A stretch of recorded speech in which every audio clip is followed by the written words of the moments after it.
guys, I'm back, and this week I'm talking about something really personal. I'm talking about my daughter's relationship with food.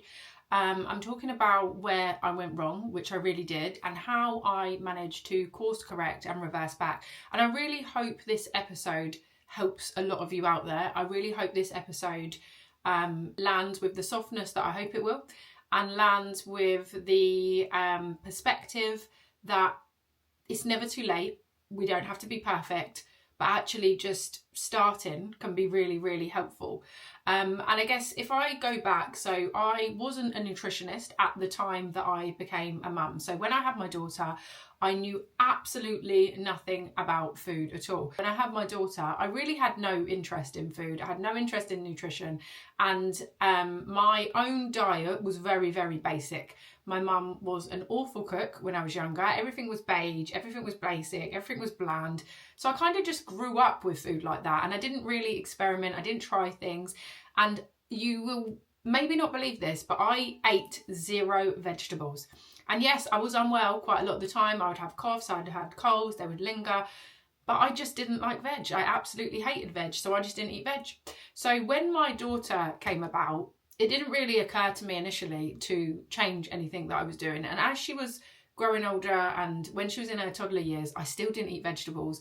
And she would just mimic what I would do. So she began eating no veg and she would leave it on her plate. And I was still of the mindset that was passed down to me in terms of you have to finish everything on your plate. If you don't finish everything on your plate, you don't get pudding. I was of the mindset that pudding could only be given if you'd finished everything on your plate.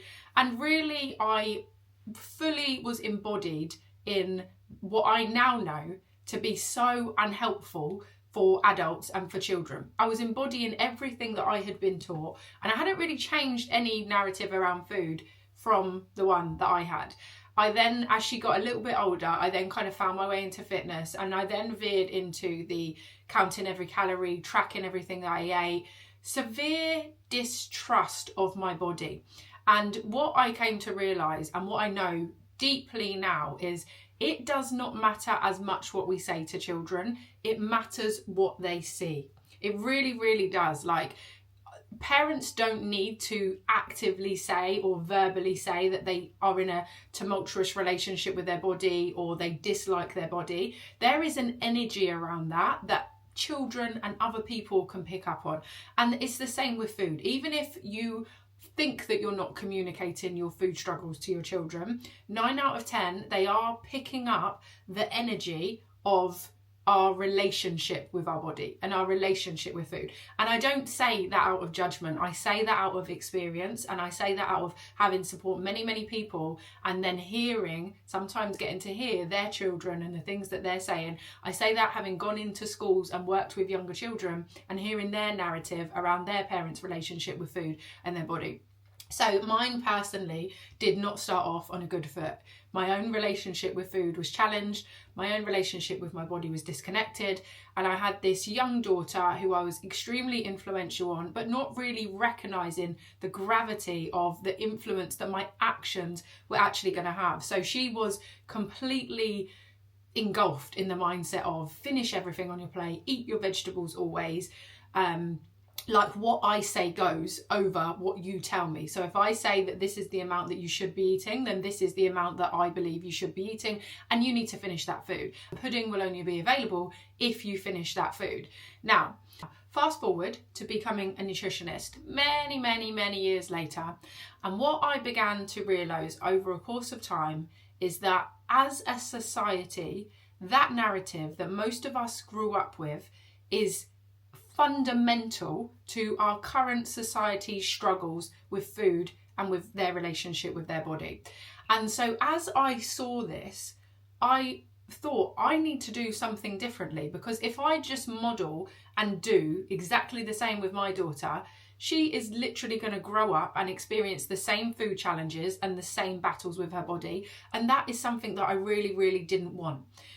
However, reversing out of a narrative and a behaviour trend and a pattern of parenting that you've already laid the foundation for can feel overwhelming, daunting, challenging, and there was no, at the time, support that I ever found on how you actually do this. So I really hope that this is landing with people that can listen and have children and can start to action things differently, and know that you don't need to be perfect, and it doesn't matter if you've already gone down the road of saying these things, and the conditioning of how you were brought up is now being passed on to your children, but you're sat here listening thinking, oh my goodness, okay, well, I say some of those phrases, and yes, I struggle to not finish food, and I'm disconnected from my body, and maybe I've got this relationship of unkindness with my body, and I do not want that for my children, male, female, whatever. I do not want that for my children. So what I want you to first know is that it doesn't matter if you feel like the foundation has been set. You absolutely can course correct. And I know that because I've done it. You can reverse out of the narrative and the foundation that you've set, and you can build a new one. And my belief actually is that it's never too late, and it's massively worthwhile work. So let's talk about how I actually did reverse out of it. So as I've mentioned earlier, what I've come to realise is our children are going to watch what we do way more than what they're going to listen to us. So firstly, I need to address my relationship with food. So my relationship with food at the time was that I was constantly tracking every single bite that crossed my lips. I mean, to the point of I would take my own food to other people's house because I'd counted it. I'd say, I know what's in it. I was fearful about other people's food and the calories that might be in it that I wouldn't know. I had an absolute anxious relationship with food, and I had to recognize that calorie counting app that I had badged as discipline and just as something positive, as a positive relationship, actually wasn't helpful. It really wasn't helpful. So I had to step back from that app. I had to find my way of starting to learn to listen to my own hunger and fullness cues and trust my body over using something to tell me you have this many calories left to eat today. Now, let me just be clear. I don't think that calorie counting apps are a bad thing. I think they can be helpful for education, but I absolutely think there's a tipping point where there's over reliance on them. So many people had food anxiety. So many people are fearful of eating a number of calories that they don't know, and this just disconnects us from our body. So firstly, I had to really take that leap to say, I'm going to figure out this journey with my body, and it's not going to involve me using an app. It's going to involve me building self-trust. And in that, as I was able to explore that journey for myself, I was able to model that for my daughter. I was able to use language and speak to her and say, how does your tummy feel? Like, how hungry are you? When's your tummy telling that you are full? I was able to build trust in my hunger and fullness cues. Therefore, I was able to articulate and have a conversation, even at her young age, around, you tell me how your tummy feels. You tell me when you're full. Mummy's not in your body, so mummy doesn't know when your belly's full, but you can listen in and you can tell me when you think you're full, and start in that conversation at a young age to be developed over time.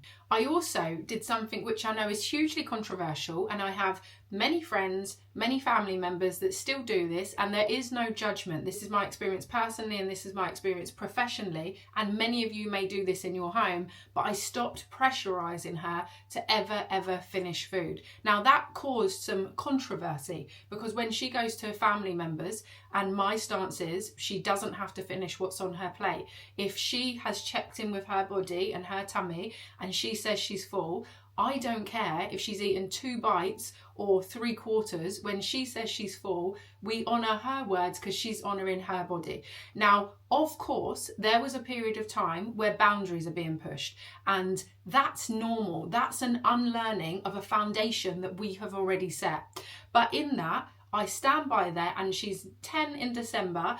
I do not ever tell her that she has to finish something. I'll encourage her to listen to her body, to check in and to check with her tummy how full she feels.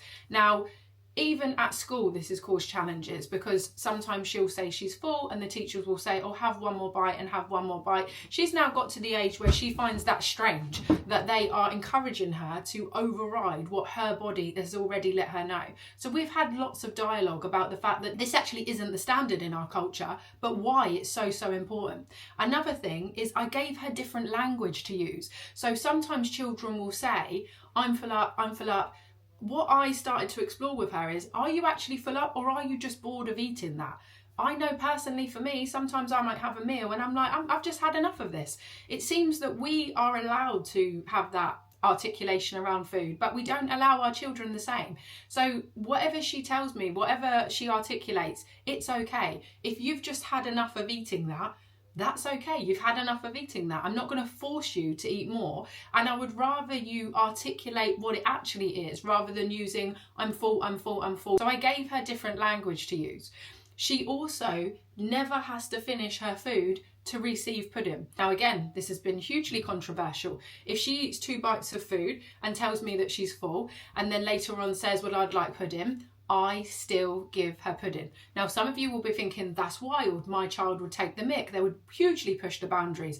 And there was a period of time where she did push the boundaries. But let me tell you something. The payoff is huge, the other side. And I had to trust that I have worked with enough people by this point and seen enough of diet culture to recognise that if I just follow the same narrative that we're given and use food as you can only have this, if this, as a bargaining tool, it's not going to pay out in her favour and I'm going to be sitting and watching history just repeat itself. So instead, I trusted there is another way and I'm going to help her develop her self-trust. So she never has to finish anything in order to get something else. Pudding, sweet treats are always available in our house. They're not stored somewhere special, nothing like that. They're available and she's able to have them. Now, that period of testing boundaries, it lasts for a short period of time in the grand scheme of things. At the time, you can feel challenged. At the time, you feel as a parent like, well, this is wild. You didn't eat your dinner and now you're saying you're wanting this. But that is a period of challenge due to the foundation that we have already started to set, due to the rules that they have already started to absorb and already started to understand, and the lack of food freedom that they can already be experiencing at such a young age. Now, let me tell you about the payoff and how this has evolved over time.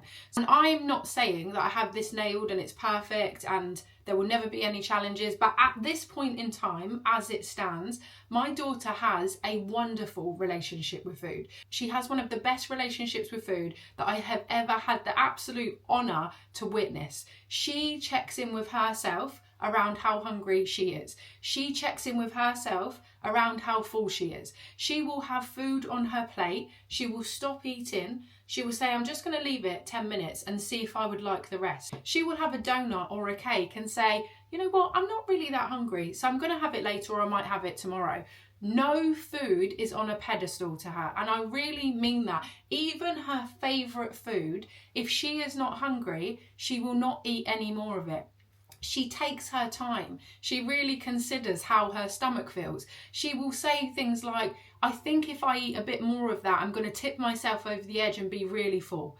Now, to me, that is mind-blowing because I know at age 9, that was definitely not the conversation that I was having. And she'll say sometimes, I'm really going to enjoy this plate of food. It's got crunch to it, or I really like that, and it will be about all types of foods. It won't just be about the chocolate that's on her plate. Now, the really interesting thing is that as she's grown older, she actually notices this herself when she goes to her friend's house, and she will say, oh, it's really interesting because none of us were allowed to leave the table, or none of us were allowed to leave pudding until we finished all our food, and I wondered how they know how full I am.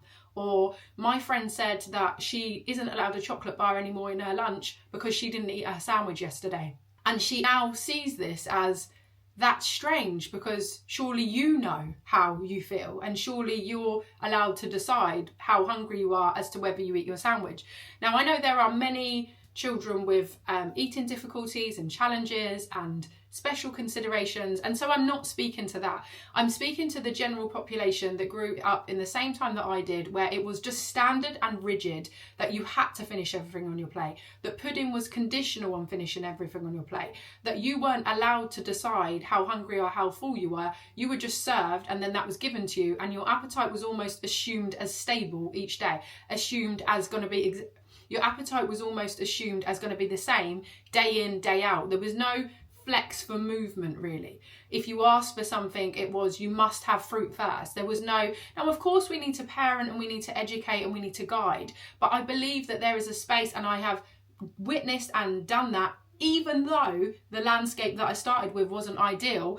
And I've witnessed the payoff and the beauty and the self-trust that she has and the connection to her body that she has, because I was able to reverse out of it. So I want to give you 3 things that you can start if you're listening to this podcast and you think you've had challenges with food and you really don't want to pass that on to your children, but you're concerned that you might unconsciously pass that on to your children. Here's 3 things that you can implement that I really believe are going to start to help you reverse out of this. So firstly, remove the pressure to finish everything on their plate.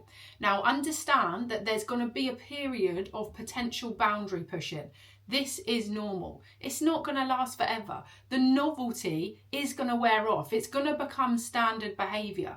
But you removing the pressure and starting to introduce dialogue around, well, how full are you? Well, how hungry are you? I use something called the hunger scale, which is the same tool as I use inside my program, which is the same tool as I use myself, which is the same tool as I use with my daughter. And I've recommended it to my friends' children. And it's just a scale from 1 to 10. And 1 is you are very, very hungry, and 10 is you are very, very full. And you just start grading it in numbers, and you start using the terminology like, are you a 1 or are you a 10, or maybe you're a 5 and you're neutral, but you give them some language to use around how full up they are, how hungry they are, and you start to empower them to know you're the person. You have autonomy. You are inside your body. You get to choose how full up, how hungry. You get to articulate that to me. I'm in this body. I don't get to tell you how full you are or how hungry you are. From a very young age, we can start to give them back their power, because trust me, at some stage, diet culture is going to swoop in and externalize everything. If we've already built a solid foundation of self-trust in them, that is going to work far better for them than anything that we experience. So that's number 1. Remove the pressure of them constantly needing to finish everything on their plate, or the bargaining around, well, if you eat this and eat that, you don't have to eat that. None of that, and encourage them to tune into their body. Now, alongside this, you can educate around what food does. Vegetables give us our micronutrient. Vegetables give us our vitamins and minerals. They make us healthy and strong. We're not going to catch as many coughs and colds if we eat them. Absolutely educate, but don't do it through force. Do it through, you're the boss. You get to tell me how your belly feels. Number 2 is actually model calm eating. Model eating away from our screens. Model not eating chaotically. Model eating slowly. Model eating taking time. Model eating not calling food junk. Model exactly what you want them to have, because they are going to observe and absorb far more from what they see us do, from what they actually hear out of our mouth. And I know this to be so true. When I didn't eat veg, my daughter ate no veg. And over time, I used to just start putting it on her plate, and I would just start putting it on my plate, and I would just start putting it on her plate. And there was no pressure for her to eat it, but it was there. It was offered, it was available. And as she saw me eat it and have the conversation around, Mummy's not going to be as unwell with coughs and colds now because she's starting to eat her vegetables, and I'm going to experiment with cooking them like this, and I'm going to flavour it like this, and this tastes nice, and this is crunchy, but not you just have to eat them, or you must eat them, they're good. More context, more conversation. I've seen her eat way more vegetables. She's way less fussy now. She will try anything because she knows there's no obligation or force for her to eat it. She can try something, and if she doesn't like it, she doesn't have to eat any more of it. It's such self-empowering work for them. So that's number 2. Model the calm that you want to see in them. The last one is around supporting their emotional literacy with food. Now, what I mean by that is one thing that I try not to do, and I'm not perfect in any of this, I'm on the same journey as you. I try not to soothe my daughter with food. So if she's upset, or if she's angry, or if she's overwhelmed, or if she gets in from school and she's just like, oh, this happened, blah, blah, blah, blah, blah, blah, I try not to say, here, do you want a biscuit? Or would you like a chocolate bar? I try not to soothe her with food. I try to say, would you like a hug? It's understandable that you feel really angry. I can see you're really overwhelmed. What do you need? I try not to rush in with food, because so much of what we learn around food soothing us, food being used to avoid, food being used to escape, is what we've learned through our childhood. There is so much learning done in our early years, in our formative years, that we have then spent as adults a long time trying to reverse back and unlearn, that if we have children now, we can absolutely start to change the narrative for them. So I really try not to use food to soothe her, and we can do that. There is a space for that, but we don't want to be using food all of the time to do that, because that's how it becomes one of our primary coping strategies as adults. So I hope that's been helpful for you, and I hope that's landed with you in a way that you realise it doesn't matter what the current foundation is. At any point in time, we can change the narrative. We do not have to be perfect. We can course correct, and we can just start to say things differently. Or we can say, hey, you know, I told you that you always need to finish your food. Well, guess what mummy's learned today? Or guess what mummy's realised today? Actually, that's not that helpful, because when you grow older, you might constantly feel like you need to finish all of your plates, and that might make it really hard for you when you're older. So we're going to start doing things a little bit differently. You can use any words that feel comfortable to you, but I urge you, start the work now rather than watching history repeat itself. And I'm going to leave you with one question. What message about food and body would you like your child to grow up with? And can you honestly say that you are modelling that now? And I want you to consider this from a place of curiosity, not judgment. There's no judgment here. Like I've made some huge mistakes. I have definitely not always done it right. But if we can sit in curiosity and ask, what messages do I want my daughter or my son to grow up with? And am I honestly modelling that? And if the answer is no, how can I start to? This work is so worthwhile, and I believe, and I have experienced for a number of years now, it will pay off. You will watch your child's relationship with food, relationship with body go in a completely different way to potentially the one that you've experienced. See you next week.